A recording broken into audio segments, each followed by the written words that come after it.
Tez arada, çuqul arada Жогорку Кеңеш кезексиз жыйналып, Конституцияны өзгөртөм дегенде жыйнайт го кезексиз. Же өздөрүнө керектүү болуп калганда жыйналышат го кезексиз. Кезексиз түрдө жыйналып, көз карандысыз комиссиянын түзүлүшүн талап кылышыбыз керек. Ошол комиссия барып, башынан аягына чейин аябай терең изилдеп чыгышы керек. Бүгүн бул маселе изилденбей турган болсо, тарых алдында баары бир эртеби кечпи изилденет. Ошондуктан мен чакырып кетем. Тийиштүү болгон мамлекеттик органдарды жана кайдыгер эмес элдин өкүлүбүз деп отурган, көкүрөгүнө значок тагып жүргөн азаматтарды, келечекте президент болот элек, президент болгубуз келет деп микрофону бар колунда, астында трибунасы бар азаматтар бар.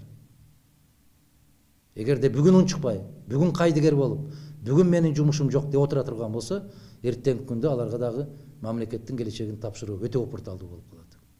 Эмне себептен камера, видео камерасы бар, камерага котордук деген. Ошол эми видео камерасы бар, камерада эртеңки күнү свет өчүп калды, же болбосо ошол убакта камераларды ремонт жүргүзүлүп аткан дегендер болуп, баякы видео камера коюлган камерада биздики камера иштебей калат деген шылтоону айтып чыгышабы деп ошондо күмөн болуп атабыз да. Видеосун биз талап кылып атабыз. Ошо эмне үчүн СИЗО бирге киргизди? Эмне себептен шашылыш ушу киргизиш керек эле, эмне үчүн КМГга кармабады? Азыр мен ушинтип кармалып тияка 47-абакка түшүп калгандан кийин 47 дагы бул зона, бул да түрмө. Жолдошумду үй камагына болбосо дагы больницага, башка больницага которуп бергенин талап кылайын деп турам да.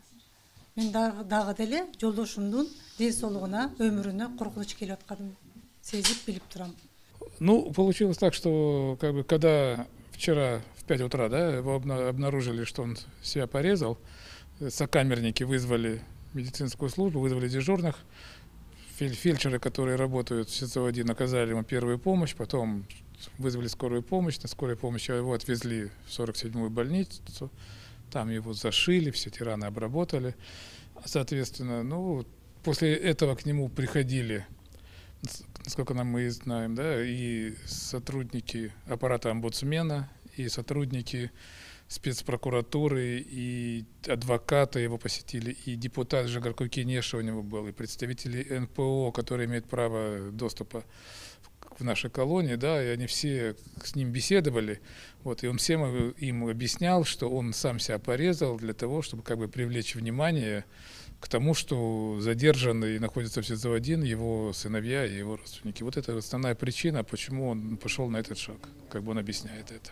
В самой камере видеокамеры нету, камера есть в продоле, вот, поэтому то, что внутри, обычно в камерах у нас довольно-таки дорогая вещь, поэтому в камерах видеонаблюдения не имеется. Скажем так, что сокамерники не имеют отношения к криминальному миру, к черному миру. Урматтуу бүгүнкү Садыр Жапаровду колдоо элдик жыйындан келген биздин жарандарыбыз, биринчиден мен ушул жерге келип топтолгонуңуздарга ар бириңиздерге чоң рахматымды билдиремин. Ар бириңиздерге ыраазычылыгымды билдиремин. Мына ар бириңиздердин көздөрүңүздөрдү карап туруп, ушул үмүт менен келгениңиздерди, өзүңүздөрдүн боорукерлик менен келгениңиздерди, өзүңүздөрдүн кайсыл бир деңгээлде Садыр Жапаровга жардам берип калсам экен, ошого кайсыл бир деңгээлде бир аз болсо дагы менин барганым ошого жардам болсо экен деген үмүт менен келгениңиздерди мен көрүп турамын. Жана ар бириңиздерге ыраазычылык билдиремин. Рахмат бардыгыңыздарга, рахмат. Урматтуу туугандар, урматтуу эл журт, ошол эле мезгилде бул жерде уюштуруу тобуна да бир ыраазычылык билдирип коелу. Бул жерде мына биздин мурдагы министрибиз, мурдагы депутатыбыз Кадыбек эке баш болуп, ушул кишинин астында чогулушуп, бардыгы ушул иштерди аткаргандыктарга буларга дагы рахмат. Себеби канчалык адамдарды болсо дагы чогултуш керек, сүйлөшүш керек, аларды уюштуруш керек. Мына мен кече эле келе калдым, эч кандай бир уюштуруу иштерине да катыша албадым, бирок мына уюштургандарына көрүп буларга да ыраазычылык билдирип коеюн. Силердин атыңардан, эли журтубуздун атынан бул жигиттерибизге да чоң рахмат, бардыгыңыздарга рахмат. Урматтуу туугандар, урматтуу эл журт, биз бул жерде чогулгандар мына менден алдын Жылдыз эжебиз жакшы сөздөрдү айтып кетти. Мен айтар элем, бүгүнкү жыйын бул саясий талап эмес. Эгерде саясий талап болсо биз мына площадька чыкмакпыз, аянтка чыкмакпыз. Саясий талап болсо биз Ак үйдүн алдына бармакпыз. Бүгүнкү жыйын, урматтуу туугандар, элдик жыйын. Садыр Жапаровду камактан бошотуу боюнча, Садыр Жапаровдун боштондугун, азаттыгын бүгүнкү күндө ушул жерде чогулуп туруп, эл менен чогулуп суроо боюнча жыйын. Ошондуктан урматтуу туугандар, мен айтып кетер элем. Мына ар бирибиз Садыр Жапаров деп келдикпи? Келгиле Садыр Жапаровдун боштондугун сурайлы.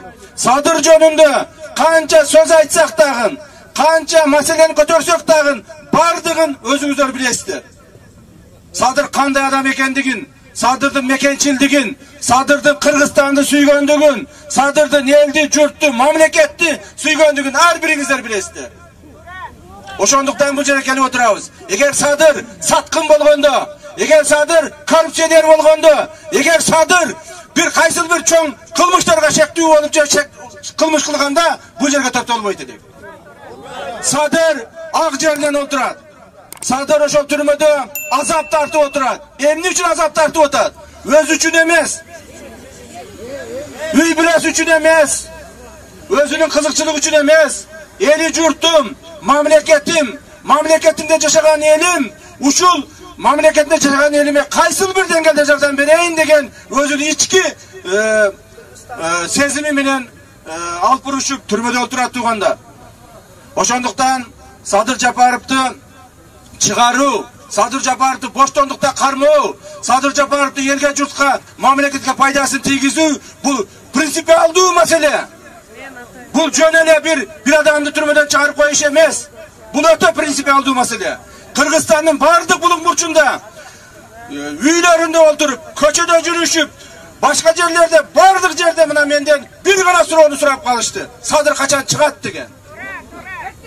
Урматтуу туугандар, Садырдын боштондукка чыкпашынын себеби эмне болуп атат? Мына көрдүңүздөр, өткөндөгү бийликтин тушунда канчалаган адамдар түрмөгө олтурушту. Ошол адамдардын бардыгы саясатчылар чыгышты. Садыр Жапаровду амнистия Садырга тиешеси жок болсо, бир да амнистияны колдонбоду Садырга. Жаңы мына кылмыш кодекси кабыл алышты, анын Садырга тиешеси жок болсо, эмнеге андай болот? Керек болсо 20 жыл, 22 жыл, 25 жыл чыккынчылык, мамлекетке чыккынчылык деп камалган адамдар бүгүнкү күндө бардыгы эркиндикке чыгышты. Ал эми эмне үчүн Садыр чыкпайт? Мына ушул суроо ар бир кыргыздын, ар бир кыргызстандыкты түйшөлтүп отурат. Урматтуу туугандар, ушул маселелер бүткөндөн кийин биз көпчүлүгүбүз суранып, Садырга айтып, президентибиздин айткан сөзүнө маселе көтөрүп, президентибиз айтты эле. Эгерде ырайым сурап кат жазылган болсо, мен ырайым берүүгө даярмын деп. Ошол маселени көтөрүп туруп биз Садырдан суранып, ырайым жаздырганбыз. Мына ырайым жазылганына дагы 2 ай убакыт өттү. Бүгүнкү күндө Садырдын ырайым сурап каты ошол президенттин алдында турат. Биз бардыгыбыз бүгүнкү күндө талап эмес, сураныч менен сурашышыбыз керек. Айтышыбыз керек. Садырды боштондукка чыгарып бериң деп. Садырга боштондук туугандар. Боштондук! Садырга боштондук! Боштондук! Боштондук! Боштондук! Урматтуу эл журт, урматтуу туугандар, эми бул жерде мына мен артыман айтып атышат, азыраак сүйлөгүлө, мына адамдар көп деп. Бирок мен 2 минуттагы убактыңар сурап алайын. Урматтуу туугандар, Садыр эмне үчүн элге керек? Садыр эмне үчүн Кыргызстанга керек? Садыр эмне үчүн боштондукка чыгыш керек?